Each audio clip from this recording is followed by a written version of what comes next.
Alors, on va regarder aujourd'hui une histoire qui se trouve que dans l'évangile de Marc et qui fait suite donc à tout ce qu'on a dit dans les semaines précédentes. Alors, nous sommes en progression dans la vie de Jésus et nous avons vu qu'à partir du moment où Jésus a fait la multiplication des pains, il y a eu un changement dans son ministère. Il a commencé non seulement à quitter la Galilée pour aller dans des régions plus isolées avec un petit groupe de disciples. Nous avons vu aussi que l'opposition à Jésus a commencé à se construire. Des gens qui étaient disciples de Jésus, mais qui venaient surtout pour les miracles, ont arrêté de le suivre. Les pharisiens et les chefs de la loi ont commencé à s'opposer à lui et à faire des plans pour se débarrasser de lui. Hérode a entendu parler de lui et se demande si c'est Jean-Baptiste qui est revenu pour le tourmenter et donc il veut, peut-être ses intentions pour Jésus ne sont pas très très bonnes non plus.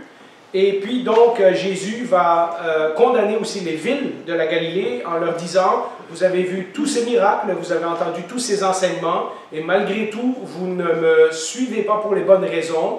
Et donc, vous ne croyez pas en Dieu, vous ne croyez pas que je suis envoyé par Dieu. Et donc, Jésus va s'en aller ailleurs. Et aujourd'hui, on va rencontrer Jésus en Décapole. La Décapole qui est une région qui se trouve de l'autre côté du lac de Galilée. On va en parler dans quelques minutes, mais pour le moment, un mot de prière. Bien Seigneur, alors que nous suivons ta vie et que nous essayons de ramasser dans les histoires tous les détails et toutes les instructions que nous pouvons pour notre édification, et simplement parce que ta vie est extraordinaire et elle est extraordinaire d'inspiration pour nous également, mais aussi nous voulons entendre ton message, entendre ce que, au travers de tes voyages, de tes enseignements, de tes paraboles et de tes miracles, tu as à nous dire. Le message que tu veux toucher nos cœurs aujourd'hui. Tu as déjà touché des gens par ce même message il y a 2000 ans, et de génération en génération, ce message s'est répandu jusqu'à nous. Beaucoup d'entre nous l'ont entendu et y ont cru. Certains d'entre nous ont encore le cœur et les oreilles fermées. Nous te demandons aujourd'hui que tu fasses le travail que toi seul peux faire dans les cœurs. Aide-nous, inspire-nous, transforme-nous, corrige-nous si nous en avons besoin. Nous te demandons ces choses au nom de Jésus qui est venu, qui est mort pour nous, qui est ressuscité, qui un jour reviendra chercher les siens. Amen. Alors Jésus est en Décapole, et si vous avez des Bibles avec des cartes, vous pouvez regarder sur votre carte, mais sinon, on va mettre une carte au tableau, et je vais vous expliquer un petit peu ce qui se passe dans les chapitres 7, 8 et 9 de l'Évangile de Marc.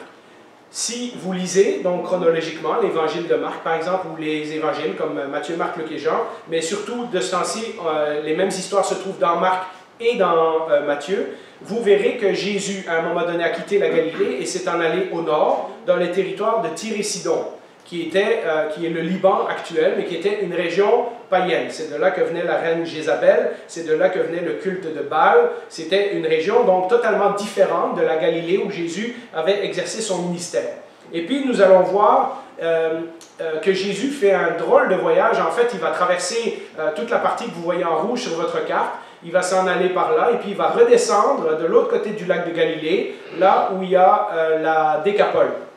La Décapole, c'est la partie orange qu'il y a ici, qui est de ce côté-ci du lac de Galilée, donc une région qui était païenne, de nouveau. Et donc Jésus, pendant environ 3 mois, va être dans cette région-là, comme si Jésus voulait s'éloigner expressément de la Galilée. Quand on calcule les distances, c'est un voyage de plusieurs centaines de kilomètres. Ce qui veut dire que Jésus et ses disciples ont marché beaucoup. Et ce qu'ils ont fait pendant ces 3 mois-là, eh bien, des fois ils ont rencontré des gens, des fois ils ont guéri des gens, mais je pense que Jésus a passé beaucoup de temps à leur enseigner des choses. Lorsque les évangiles ne nous disent pas tout, eh bien certainement il s'est passé des choses. L'évangéliste Jean nous dit à la fin de son évangile que Jésus a fait tellement de choses que tous les livres du monde ne pourraient pas le raconter, mais on a choisi certains événements à vous raconter pour que vous croyiez que Jésus est le Fils de Dieu. Et donc, c'est ça qui va se passer. Pourquoi Jésus est parti dans cette région-là? Eh bien, rappelez-vous ce que j'ai dit en introduction. D'abord, il y a Hérode qui veut le tuer, les pharisiens qui veulent le tuer. Donc, peut-être que Jésus s'est éloigné pour calmer un petit peu les tensions. On est 1 an avant sa mort, et donc Jésus sait qu'il a encore 1 an de ministère à faire. Son heure n'est pas encore venue, ça ne sert à rien de rester en Galilée et de provoquer les ennemis si on peut l'éviter. Mais je pense qu'il y a une autre raison. Je pense que Jésus fait exprès, et on le voit lorsqu'on lit attentivement ces chapitres-là du milieu des évangiles. On voit vraiment qu'il y a un changement dans l'attitude de Jésus, où est-ce qu'avant, Jésus n'avait pas de misère à être entouré de grandes foules, mais petit à petit, il va réduire son groupe et il va s'attacher surtout à ceux qui sont sérieux, à ceux qui veulent vraiment être ses disciples, et il va leur enseigner des choses, notamment parce que c'est ces 12 disciples qui ont écrit les lettres de l'Évangile et les lettres qui suivent dans le Nouveau Testament. C'est eux qui nous ont transmis les informations sur Jésus. C'est eux qui ont reproduit sa mission. Lorsqu'on lit le livre des Actes des Apôtres, on voit que les disciples font les mêmes genres de miracles que Jésus faisait, et ils les font au nom de Jésus. Et donc, il y a un groupe qui va transmettre son message à une autre génération, et en fait, jusqu'aux extrémités de la terre. Et Jésus est en train de préparer ce groupe d'individus-là pour, dans 1 an, il ne sera plus là, ce groupe d'individus-là va prendre la relève. Et donc, je pense que le fait que Jésus va à gauche, à droite, en haut, en bas, et qu'il tourne vraiment en rond dans cette région-là pendant 3 mois, est une indication qu'il veut vraiment avoir du temps tout seul avec ses disciples. Marc, chapitre 7, verset 31, le passage qu'on va lire aujourd'hui, commence avec ce verset. Jésus quitta le territoire de Tyr et revint par Sidon. Donc vous avez vu sur la carte, il est monté d'abord en haut avant de redescendre en bas, vers le lac de Galilée en traversant la région de la Décapole. Donc vous avez remarqué que la Décapole est collée sur le lac de Galilée, mais du côté est, du côté où les villes sont païennes. La Décapole, alors que Jésus venait de prêcher un chapitre précédent sur la pureté et l'impureté, la différence entre les deux, Jésus s'en va en Décapole, qui est littéralement, à cette époque-là, un territoire ennemi.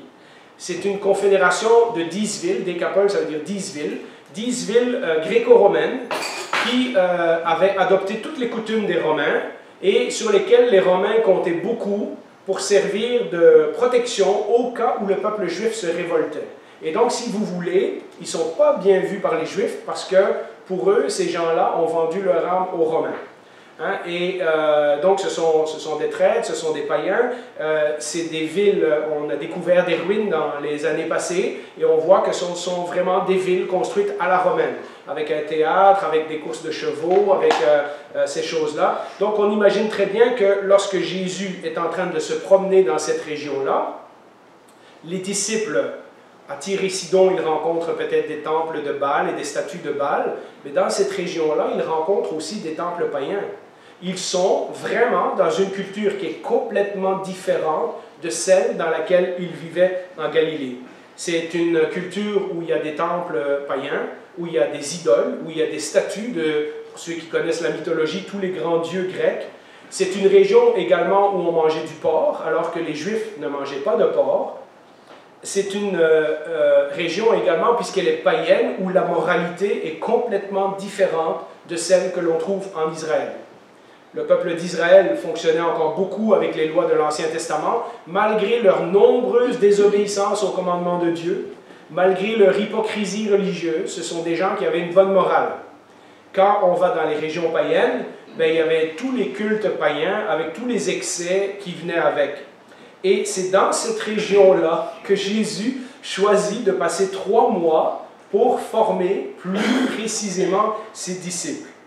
Et c'est un petit peu choquant parce qu'on va, pour quelqu'un de l'époque, parce qu'on va se rappeler que ça va prendre jusqu'à Actes chapitre 10 avant que Pierre accepte de rentrer dans la maison d'un païen. Parce que lorsque il a cette vision qui lui dit « Va voir Corneille », Pierre dit « Je n'ai jamais mis les pieds dans la maison d'un païen, je n'ai jamais mangé de porc, et maintenant tu me demandes de... » Et 3 fois la vision, donc vous lirez dans Actes chapitre 10. Donc vous voyez que même en ayant passé tout ce temps-là avec Jésus, les disciples n'ont pas encore compris les intentions de Jésus pour les peuples autres que le peuple juif. Alors, la dernière fois, on en a parlé, et aujourd'hui on va reparler de nouveau, la réputation de Jésus. Parce qu'évidemment, vous pourriez penser que puisque Jésus sort de Galilée, Il veut s'en aller dans un endroit calme où on ne le connaît pas. Malheureusement, partout où Jésus passe, on le reconnaît. Il ne passe pas inaperçu. Et il y a des raisons pour ça. D'abord, on imagine très bien un groupe de 12 hommes qui se promènent avec leur rabbin. Quand ils rentrent même dans les petits villages, ça ne passe pas inaperçu. Mais les évangiles nous disent que des gens ont rencontré Jésus auparavant. Dans Marc 7, 32, Jésus se fait reconnaître et le texte nous dit on lui amena un sourd qui avait de la difficulté à parler et on le supplia de poser les mains sur lui. Alors Jésus veut être tout seul, mais il y a des gens qui le reconnaissent et qui amènent un de leurs amis qui est sourd et muet et il l'apporte devant Jésus et il lui demande de le guérir. Il y avait en fait des gens, lorsqu'on relit, j'ai dû retourner dans les pages précédentes des évangiles. Quand on retourne dans Matthieu chapitre 4, on voit qu'il y avait déjà des gens de Décapole qui étaient venus écouter Jésus avant le sermon sur la montagne. Donc, il y avait des gens de toutes les régions, pas juste de la Galilée, qui entendaient parler de la réputation de Jésus et qui venaient visiter la Galilée pour voir qui était cet homme qui parlait de façon si extraordinaire et qui faisait des choses miraculeuses. Mais Jésus est déjà allé dans cette région une fois auparavant. Et peut-être vous vous en rappelez pas, et ce sera l'occasion de réécouter des anciens messages, c'est lorsqu'il a guéri l'homme qui était possédé du démon qui s'appelait Légion. Celui qui avait des milliers de démons en lui et que Jésus a guéri. En fait, à l'occasion, ça c'était Marc chapitre 5, je pense, à cette occasion, Jésus avait juste fait un crochet en Décapole, il avait guéri cet homme-là, et puis il était retourné en Galilée, donc il n'était pas resté longtemps. C'est aussi à cette occasion que les démons ont prié Jésus de les envoyer dans un troupeau de cochons, et il y a plus de 2000 cochons qui se sont précipités en bas d'une falaise. C'est un message qui se trouve dans la série, vous pourrez le réécouter. Donc, une région où il y a des cochons, c'est une région impure, c'est une région païenne, c'est une région qui ne respecte pas les lois de l'Ancien Testament. Ça, c'était de l'autre côté du lac. C'est aussi à cette occasion que Jésus a calmé la première tempête. Parce que pendant qu'il traversait pour s'en aller dans cette région-là, pour guérir cet homme-là, il y a eu la première tempête, celle, vous savez, pas celle où Jésus a marché sur les eaux, mais celle où Jésus dormait dans le bateau. Et c'est à cette occasion que ses disciples ont pu constater que non seulement Jésus avait la puissance sur les démons, mais il avait la puissance aussi sur la nature, puisqu'il pouvait dire à la mer et au vent de se calmer, et les éléments lui obéissaient. Et donc, la leçon de ce passage, c'était que si Jésus traversait un territoire païen, et que Jésus était capable de contrôler les éléments et les démons, dans ce cas-là, même en territoire païen, personne ne pouvait s'opposer à la puissance et au message de Jésus. Lorsque les démons sont entrés dans les cochons, si vous vous rappelez, c'est dans Marc chapitre 5, et que les cochons étaient noyés, les gens du coin sont venus et ont eu tellement peur qu'ils ont supplié à Jésus de s'en aller. Or, ce qu'on voit ici, c'est qu'ils supplient Jésus de guérir leur ami. Qu'est-ce qui s'est passé entre les deux? Qu'est-ce qui a changé entre la première visite de Jésus où ils ont eu peur de lui et ils ont voulu s'en débarrasser, et cette deuxième visite où Jésus, tout à coup, est accueilli, et on le verra, il est accueilli par une foule? Eh bien, il s'est passé la guérison du démoniaque. Marc chapitre 5, verset 20 nous le dit. Il s'en alla et se mit à proclamer dans la Décapole tout ce que Jésus avait fait pour lui, et tous étaient dans l'étonnement. Je crois que c'est le témoignage de cet homme, transformé complètement par Jésus, qui a changé la réputation de Jésus. Au début, ils ont peur de lui. Ils ont perdu, dans le fond, des revenus, puisqu'ils élevaient les cochons, et là, il y a 2000 cochons qui sont noyés. Ils ont peur de cet homme. N'oubliez pas, c'est une région païenne, donc ils croient dans des dieux grecs, romains et autres, et ils voient cet homme faire des choses dont ils ont peur. Et au début, ils sont peut-être méfiants de Jésus, mais à force d'entendre le témoignage de cet homme-là, et à force de voir comment sa vie a été transformée, je pense que la région a entendu le témoignage de cet homme-là, et à ce moment-ci, 2 ans plus tard, la région est prête à recevoir la visite de Jésus. Je vous laisse tirer la conclusion personnelle de ce point pour votre témoignage.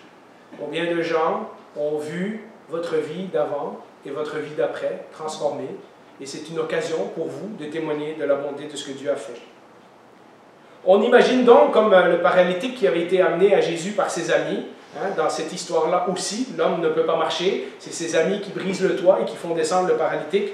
On imagine que cet homme qui est sourd et muet a été amené par ses proches, puisque ça dit « on amena » ou « des personnes amenèrent à Jésus cet homme sourd et muet ». On peut supposer que ce sont des amis, ce sont des gens qui s'inquiètent de lui. Et on peut faire une réflexion sur comment même Dieu nous utilise parfois pour ramener à lui des gens qui ne sont pas capables d'y aller par eux-mêmes.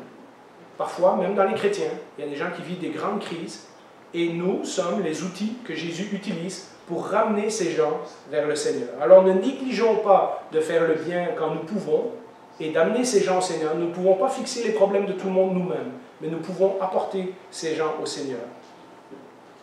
Comme ce n'est pas le point central du texte, je vous laisse trouver, je vous invite peut-être dans les groupes cette semaine, dans vos études bibliques personnelles, de relire le passage et de réfléchir à ces questions-là. Comment notre témoignage peut amener des gens, peut pointer à Jésus, comment on peut ramener des gens au Seigneur. Je vous invite à réfléchir à cette question-là.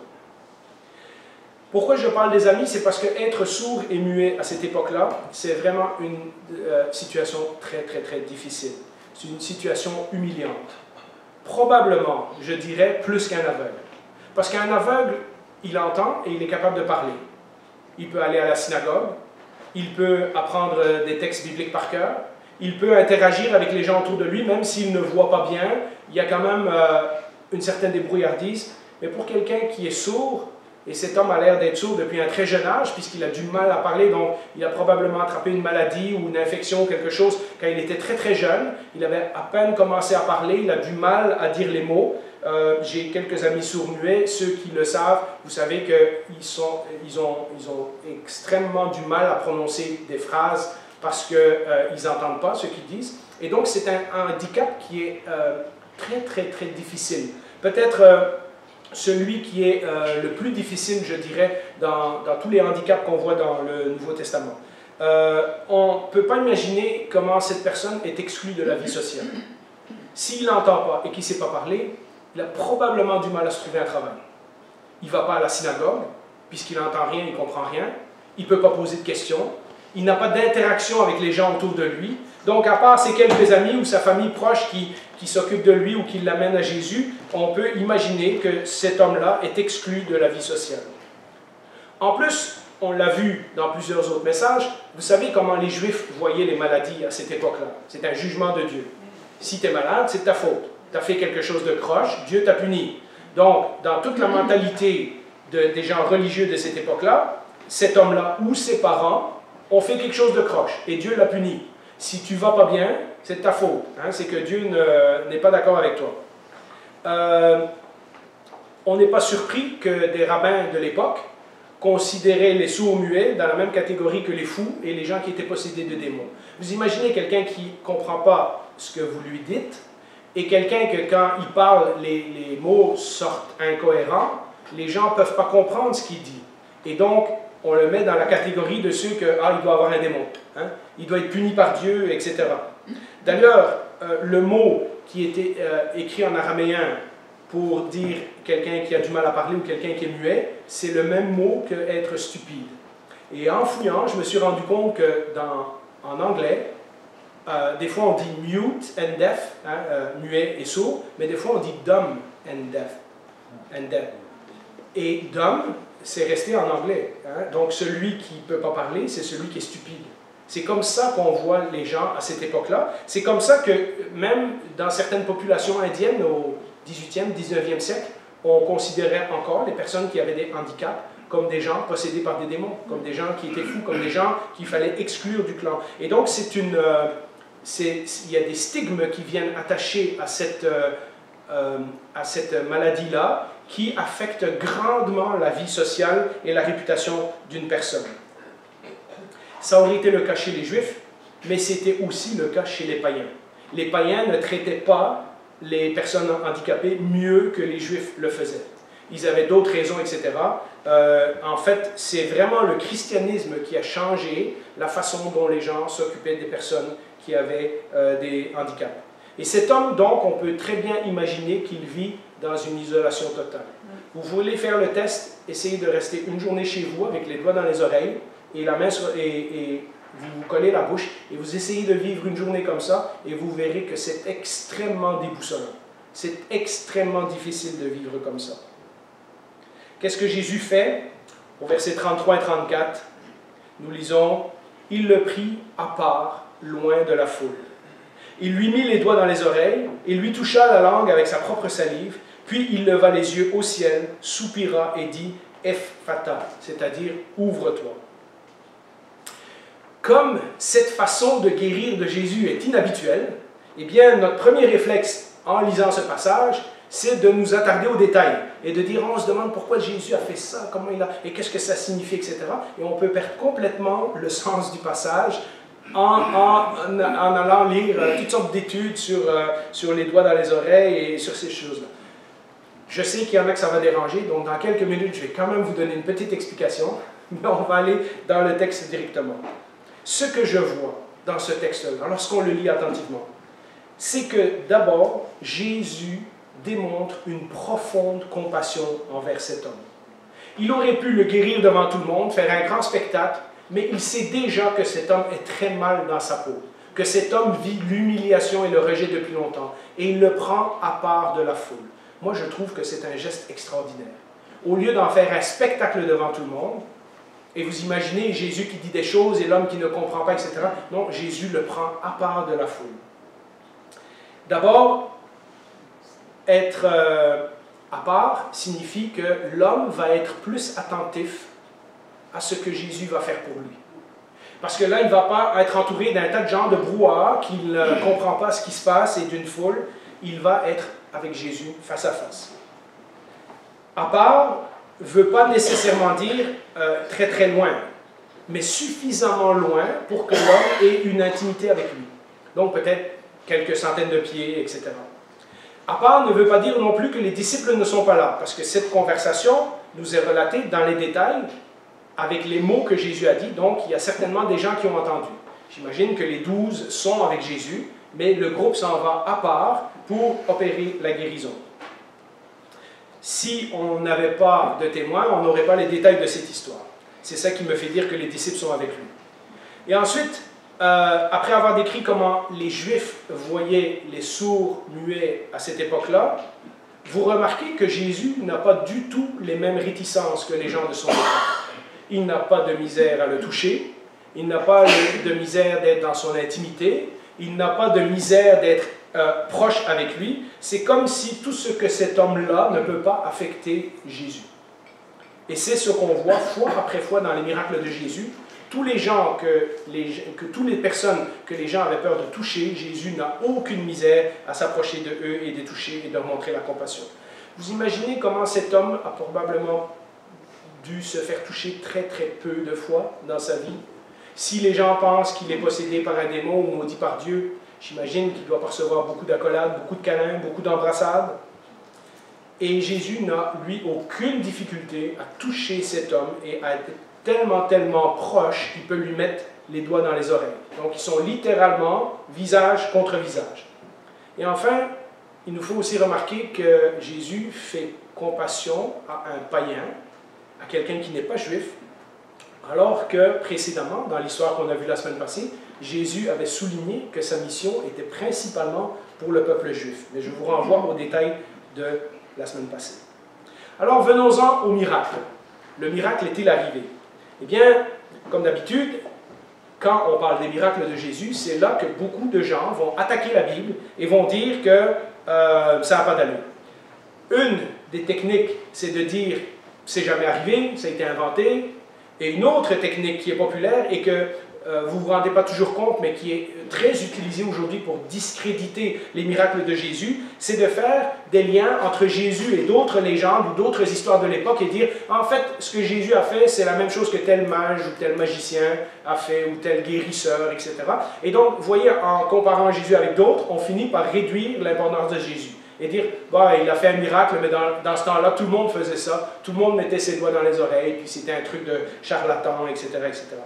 Donc, si on peut prouver que ce que Jésus a fait n'est pas unique, à ce moment-là, on peut diluer l'importance de ce miracle et dire, ouais, mais Jésus l'a fait comme tous les gens à son époque.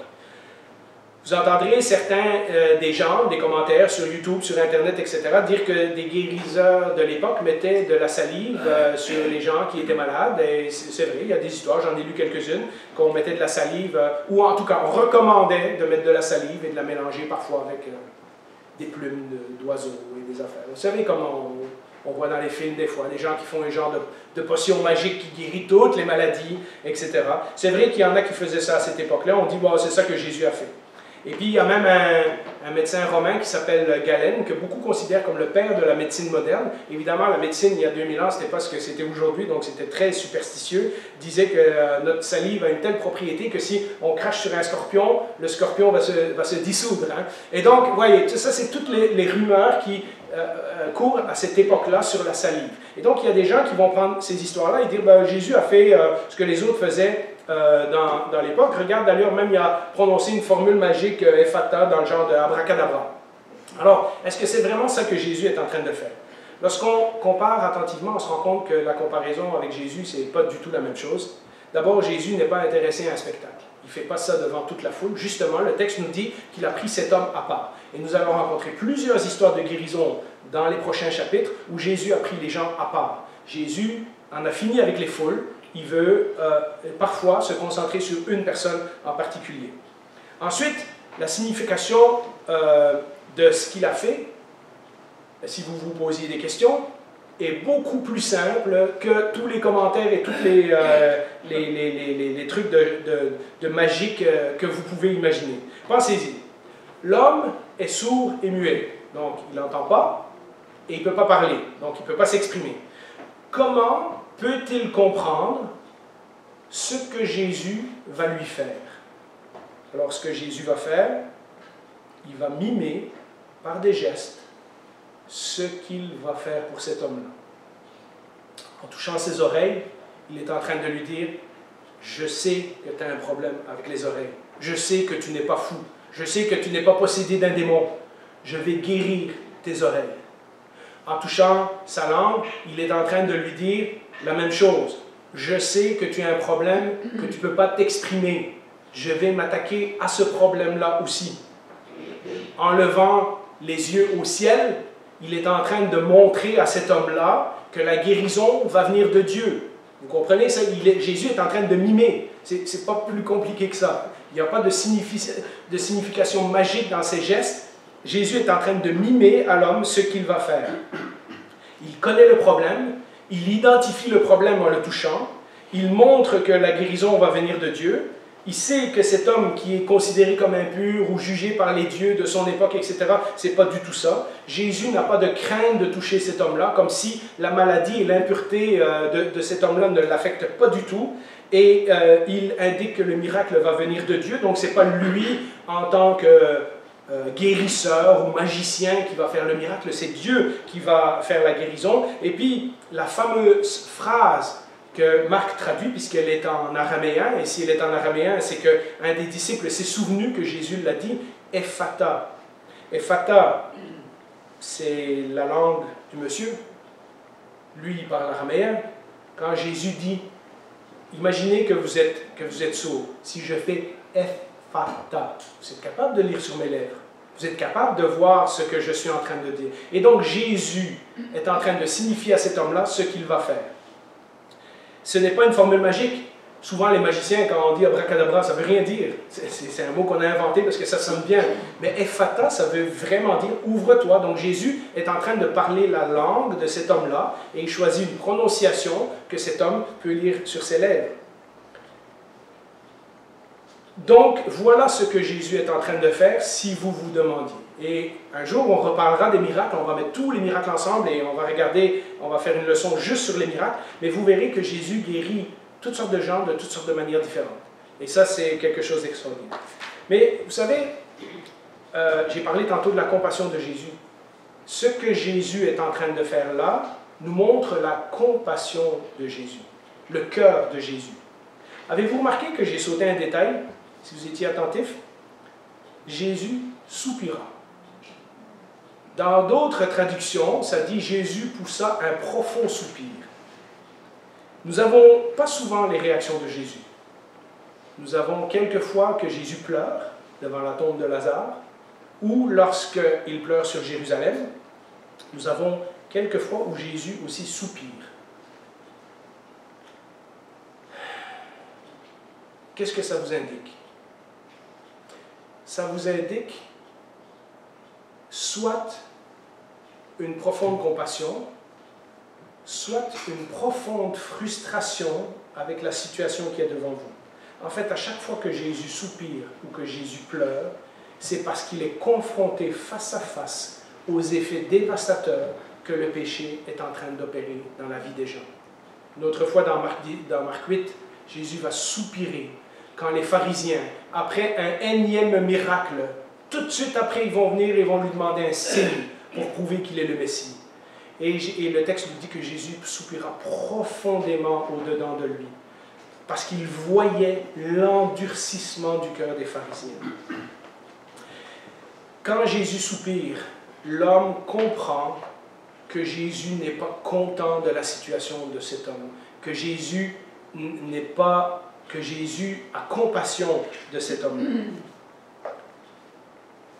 Je lisais ma Bible et j'ai remarqué que dans Romains 8, 26, de même, l'Esprit aussi nous vient en aide dans notre faiblesse. Donc déjà, il faut se rappeler qu'on est faible. En effet, nous ne savons pas ce qu'il convient de demander dans nos prières, mais l'Esprit lui-même intercède pour nous par des soupirs inexprimables. Vous imaginez le même Jésus qui a soupiré devant les effets dévastateurs du péché, qui vit en nous maintenant par le Saint-Esprit. Et ce Saint-Esprit, lorsque nous sommes tout croche, lorsque nous ne savons pas comment prier, lorsque nous ne savons pas comment demander, le Saint-Esprit au-dedans de nous dit, « Seigneur, tu vois, tu entends, tu sais. » Et le Saint-Esprit intercède auprès du Père pour demander ce que nous aurions demandé si nous étions parfaits. Mais comme nous ne le sommes pas, nous demandons tout croche. Alors le Saint-Esprit transforme nos paroles pour qu'elles soient agréables à Dieu. Mes amis, quand Dieu pleure et soupire dans la Bible, c'est un signe de sa profonde compassion pour nous. Ce n'est pas de l'exaspération, ce n'est pas « tu recommences encore une fois », ce n'est pas ça du tout. Relisez les prophètes, relisez combien de fois Dieu est profondément touché par notre péché, par notre malheur, par notre état misérable. Romains nous rappelle que Dieu sait que nos vies sont profondément brisées. Comme cet homme et comme tous les autres miracles que nous avons lus dans le Nouveau Testament, peut-être qu'à date vous vous êtes jamais rendu compte, mais en fait tous ces gens brisés, toutes ces vies brisées que Jésus répare, c'est nous. C'est nous spirituellement. D'une façon ou d'une autre, nous sommes estropiés, nous sommes aveugles, nous sommes boiteux, nous avons du mal à parler, nous avons du mal à entendre. Nous avons toutes ces maladies-là spirituellement. Ésaïe 53 nous dit, c'est de nos maladies qu'il s'est chargé, en parlant de nos maladies spirituelles. Imaginez-vous à la place de cet homme, de se rendre compte qu'enfin, devant lui, il y a quelqu'un qui est un homme de Dieu et qui a compassion de lui, qui comprend son problème, qui va demander à Dieu d'intervenir dans sa vie et qui est touché profondément par le malheur que cet homme est en train de vivre. C'est l'histoire du fils prodigue, c'est tout ce que la Bible nous enseigne sur Dieu, un Dieu qui n'est pas indifférent à ses enfants. Comme quelqu'un l'a dit dans sa prière tantôt, même si Dieu n'intervient pas tout de suite, ça ne veut pas dire que Dieu se moque de nous. Dieu est présent, pour une raison que nous ne comprenons pas tout le temps, Dieu n'intervient pas tout de suite, mais Dieu a compassion de ses enfants. Il y a plein de textes de la Bible qui nous le rappellent. Imaginez-vous à la place de cet homme-là, et voyez Jésus devant vous soupirer sur votre état. Ne sentiriez-vous pas qu'à ce moment-là, Jésus connecte avec votre souffrance, avec votre péché, avec vos défauts, que Jésus sait exactement comme vous êtes, que Jésus sait exactement ce que vous vivez et qu'il a compassion de vous? Voyez-vous, finalement, dans cette histoire-là, ce n'est pas une question de magie, ce n'est pas une question de gestes et d'abracadabra, c'est une question de compassion, une question de connexion et une question de rencontre. Jésus a fait tout ce tour-là, des centaines de kilomètres. Il se retrouve devant une foule et il prend cet homme-là à part pour connecter avec lui et pour faire un miracle dans sa vie. Alors, la guérison, ça c'est toujours la partie qu'on aime bien, hein? La guérison ne se fait pas attendre. Une fois de plus, comme on peut le constater, c'est instantané. Le verset 35 nous dit « Aussitôt ses oreilles s'ouvrirent, sa langue se délia. » Et écoutez bien ceci, « Et il se mit à parler correctement. » Jésus leur recommanda de n'en parler à personne, mais plus il le recommandait, plus il le proclamait. Au début, il ne pouvait pas parler, maintenant il ne peut plus s'arrêter de parler. Voilà le miracle. Lorsque Jésus le guérit, non seulement la guérison est instantanée, mais en plus elle est complète. Sa langue se délia et il se mit à parler correctement. Pas d'orthophoniste pendant des mois. Pas de thérapie pour réapprendre à parler. C'est instantané. Je vous en ai déjà parlé une fois lors d'autres miracles. Imaginez scientifiquement ce que ça prend comme reconstruction dans les connexions du cerveau pour que quelqu'un qui n'a pas parlé depuis des années puisse tout à coup faire des phrases complètes. C'est un véritable miracle à tout point de vue. Jésus restaure toutes les connexions nerveuses de son cerveau, de sa langue, de ses muscles, instantanément. Le plus drôle, c'est que, comme je l'ai dit avant, il ne pouvait pas parler et maintenant il ne peut plus arrêter de parler. Et on va voir que ça va avoir des effets. Parce que Jésus va lui donner un ordre. L'ordre de Jésus, il est difficile à comprendre. Difficile à comprendre pourquoi Jésus fait un tel miracle dans la vie de cet homme-là et qu'il lui ordonne de se taire. On aurait tendance, au moins dans cette histoire-ci, à prendre le bord de l'homme et dire « Ouais, Seigneur, je sais que tu as dit de ne pas parler, mais là, ce que tu as fait, c'est trop extraordinaire, il faut que je le dise aux autres. » Hein? La première fois qu'il avait guéri un homme dans ce territoire, on l'a vu, c'est le gars qui était possédé par les milliers de démons. Dans Marc 5, 19, il lui dit clairement « Va dans ta maison vers les tiens et raconte-leur tout ce que le Seigneur a fait pour toi, comment il a eu pitié de toi. » Et cette fois-ci, il lui dit exactement le contraire. Ne le dis pas. À plusieurs endroits, dont ici, Jésus demande aux gens de ne pas parler. J'imagine parce que les foules vont affecter sa mission. Il veut éviter ce qui s'est produit en Galilée, où tout à coup, quand les gens commencent à parler, il y a plein de gens qui viennent à Jésus pour voir les miracles, mais qui ne sont pas nécessairement intéressés à son message. Comme d'habitude, ce que Jésus fait en privé devient public. Ce que Jésus fait ne peut pas rester caché. Ça déborde de tous bords, tous côtés. Matthieu ne raconte pas cette rencontre, mais il raconte ce qui s'est passé après la rencontre. Et il résume très bien qu'est-ce qui s'est passé quand Jésus a traversé la Décapole.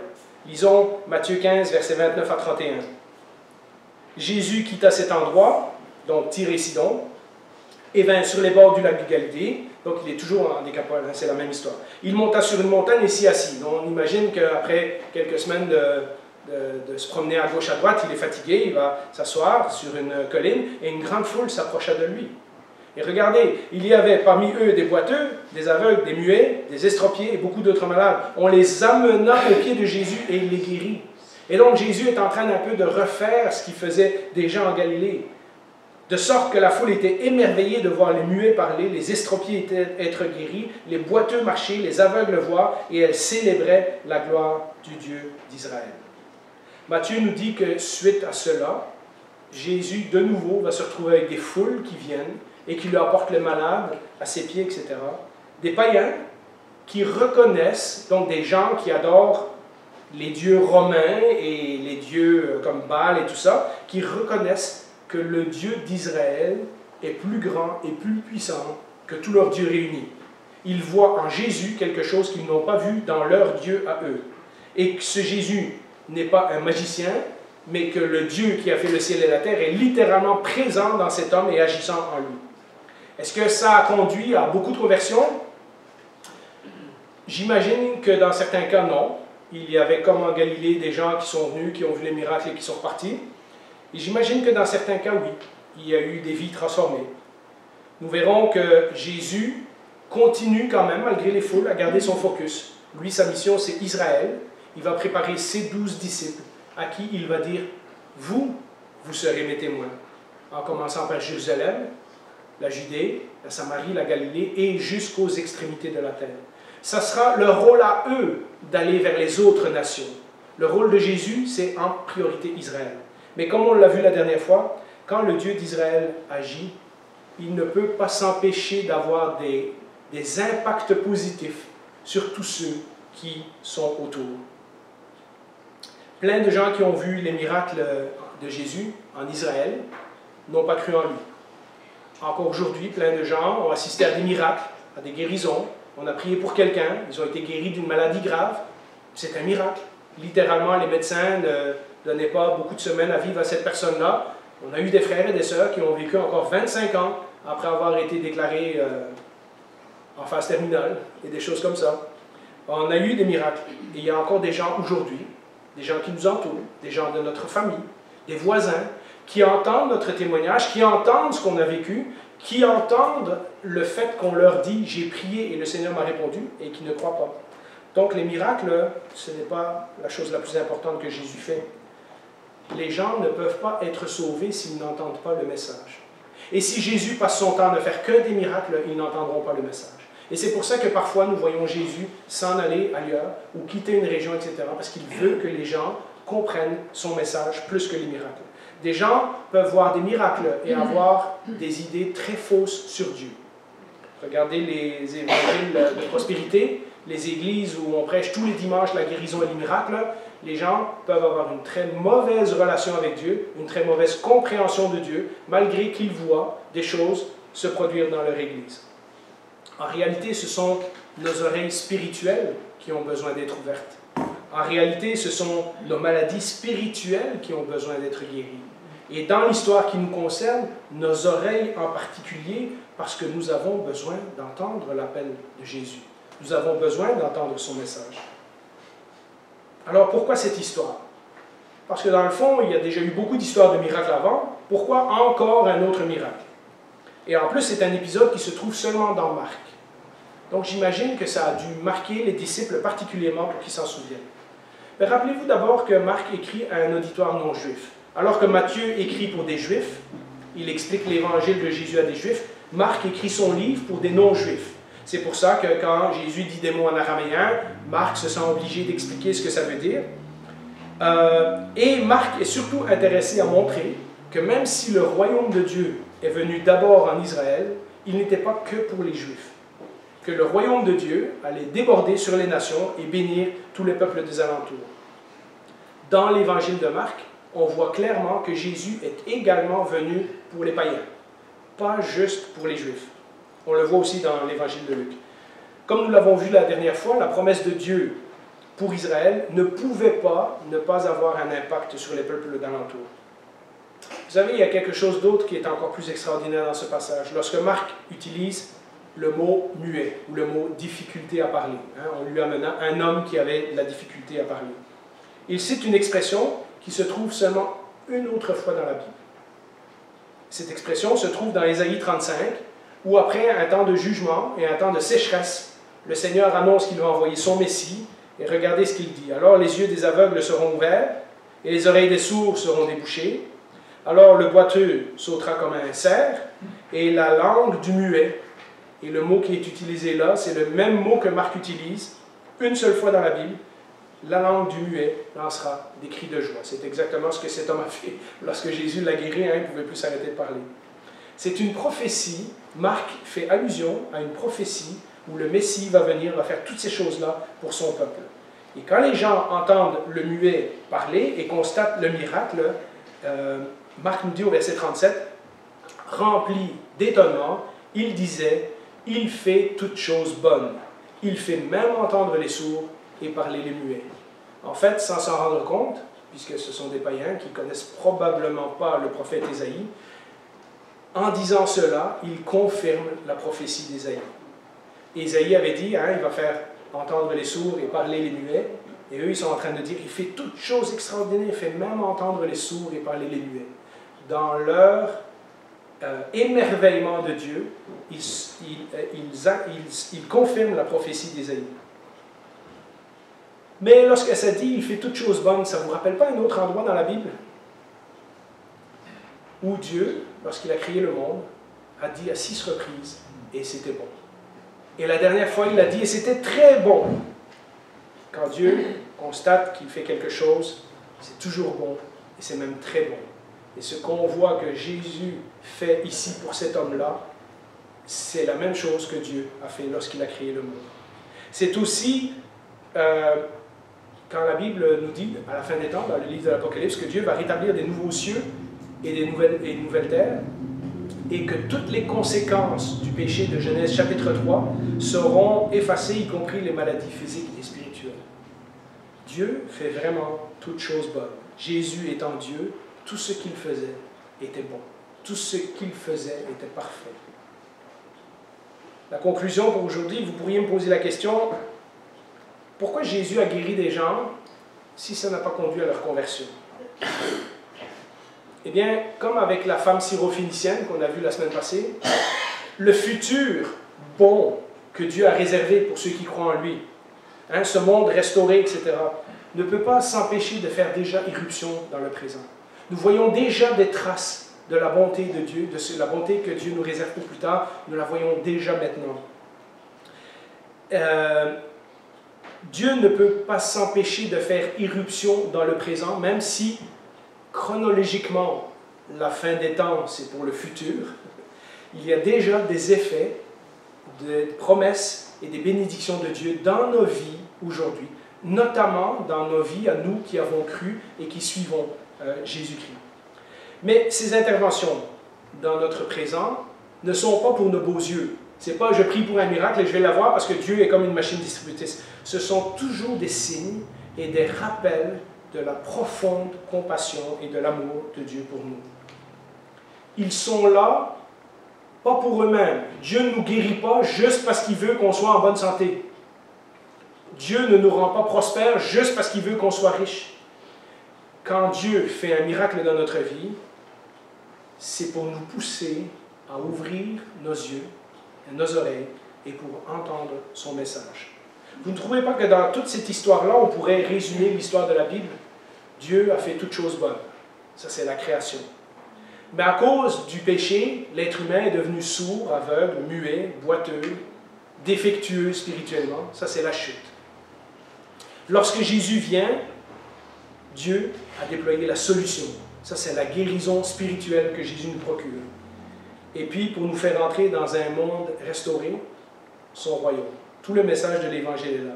La création, la chute, la rédemption, le royaume de Dieu. Jésus est Dieu qui ne peut pas être caché. Et il est aussi le Seigneur qui fait toutes choses bonnes.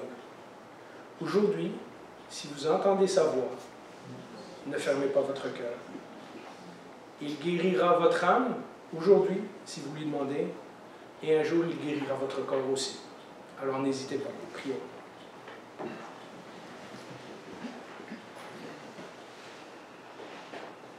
Combien c'est parfois dur, Seigneur, lorsque nous venons à l'Église, de projeter cette façade spirituelle et de montrer que nos vies vont bien alors qu'en réalité, tout est en train de s'écrouler.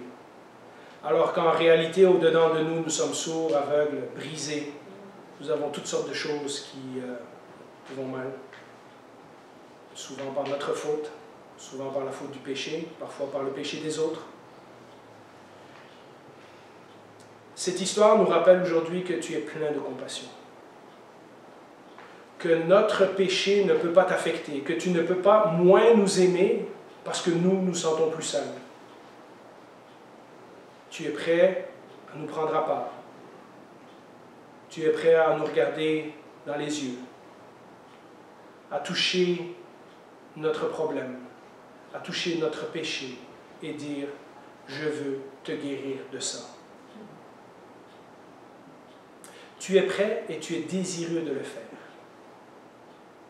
Seigneur, qu'aujourd'hui, à tous ceux à qui tu es en train de parler dans le cœur, que nous ne fermions pas nos oreilles spirituelles, que nous entendions ton message, que nous voyions comment nous sommes faibles et comment nous avons besoin de toi, que nous disions oui Jésus et que nous acceptions la transformation que tu veux opérer dans notre vie.